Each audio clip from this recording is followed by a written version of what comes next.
नमस्कार प्रिय दर्शकों, आप सबका मैं स्वागत करती हूँ मेरे नित्य पूजा क्रम यूट्यूब चैनल में। मैं आज बात करने वाले दुर्गा सप्तशती ग्रंथ के बारे में। ऐसा कोई सनातन हिंदू नहीं है जो देवी का भक्त है और उसे पता नहीं है कि दुर्गा सप्तशती ग्रंथ क्या है। दुर्गा सप्तशती ग्रंथ ऐसा ग्रंथ है जिससे हर मनोवांछित फल प्राप्त होता है। सनातन हिंदू धर्म में मान्यता है कि नवरात्र में नियमित दुर्गा सप्तशती के 13 अध्यायों के पाठ से सभी मनोकामनाओं की पूर्ति होती है। सबसे खास बात तो यह है कि इसके अलग अलग अध्यायों का पाठ करने से भी अलग अलग फल मिलता है। तो आइए हम अभी आज शारदीय नवरात्र के टाइम में आपको ये बताना चाहती हूँ कि किस अध्याय का पाठ करने से आपको क्या फल मिल सकता है। अध्याय पहला आप करेंगे दुर्गा सप्तशती का, तो इस अध्याय के पाठ करने से आपकी हर चिंता दूर हो जाएगी। फिर वो कौन सी भी चिंता होगी तो भी शत्रुओं का नाश होगा। आपके कितने भी शत्रु बड़े होंगे तो उससे आपको राहत मिलेगी अध्याय पहला करने से। अध्याय दूसरा अध्याय का पाठ करने से घर एवं भूमि आदि से जुड़े विवाद होंगे उससे मुक्ति मिलेगी। विवादों से आपकी ही जीत होगी। वैसे अध्याय तीसरा में भी आप कौन सा भी मुकदमा हो उसमें आपको विजय मिले, शत्रुओं से आपको छुटकारा मिले। आप सही रहेंगे तो आपकी ही विजय रहेगी। अध्याय चौथा के पाठ करने से धनवान होने के साथ साथ आपको सुंदर जीवन साथी भी मिलेगा। जिनकी शादी नहीं हो रही उन्होंने अध्याय चौथा करेंगे तो उनको मनोवांछित वर मिल सकता है, जीवन साथी मिल सकता है। और जिनको धन का कमतरता है, धन का नहीं आ रहा है कौन से भी मार्ग से, तो वो अध्याय चौथा करने के बाद उनके धन के मार्ग चालू हो जाएंगे। अध्याय पांचवा, इसका पाठ करने से कौन सा भी भय रहने दो आपको, वो भय से आप मुक्त हो जाएंगे। बुरे सपने आते होंगे तो उससे भी आप मुक्त हो जाएंगे। आपको किसी ने भूत प्रेत की बाधा की है ऐसा आपको लग रहा है, आपके घर में किसी ने कुछ छोड़ा है ऐसा लग रहा है, तो उस सब भूत प्रेत बाधाओं से आपको छुटकारा मिलेगा। इसलिए अध्याय पांचवा करना है। अध्याय छठवां, इसका पाठ करने से हर बाधाएं दूर होती है, फिर कौन सी भी बाधाएं रहेगी। साथ ही आपको आपके मन में कुछ रहेगा कि मुझे ये मिलना चाहिए वो मिलना चाहिए, तो आपका मनोवांछित फल प्राप्त होगा।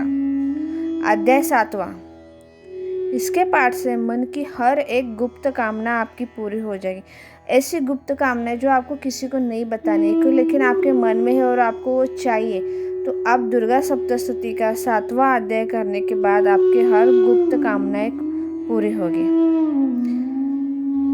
अध्याय 8वां, इस अध्याय 8 को के पाठ करने से बहुत सारा धन की प्राप्ति हो जाएगी।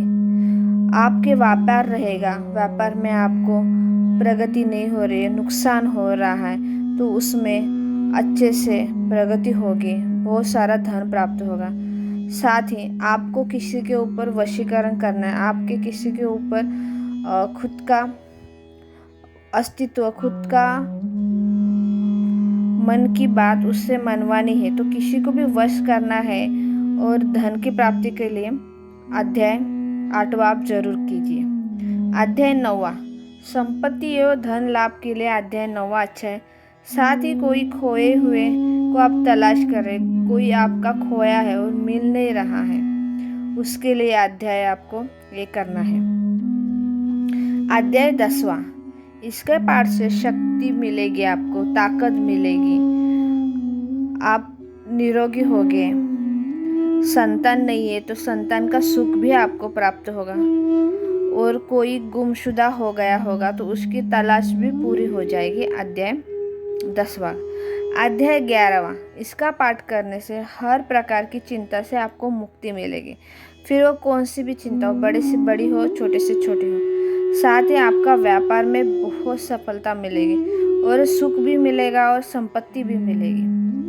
अध्याय 12वां, इस अध्याय के पाठ से रोग से मुक्ति मिलती है, समाज में मान सम्मान मिलता है। आपको कौन सा भी रोग हो उससे मुक्ति मिलेगी। आप वो अध्याय पाठ कर रहे रोग से मुक्ति के लिए, तो उसके साथ आपको दवाई भी खानी है, दवा के साथ दुआ, इसलिए अध्याय 12वां।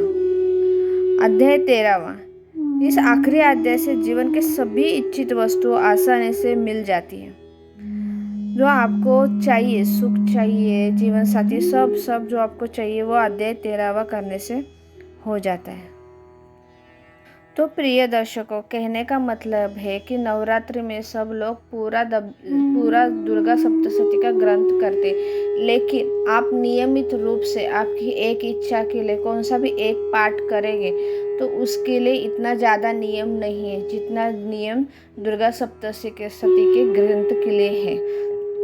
पूरे ग्रंथ के लिए आप कौन सा भी एक अध्याय लेके उसका चाहिए तो अनुष्ठान भी कर सकते हो, नहीं तो नियमित रूप से कौन सा भी एक अध्याय आप पढ़ सकते हैं।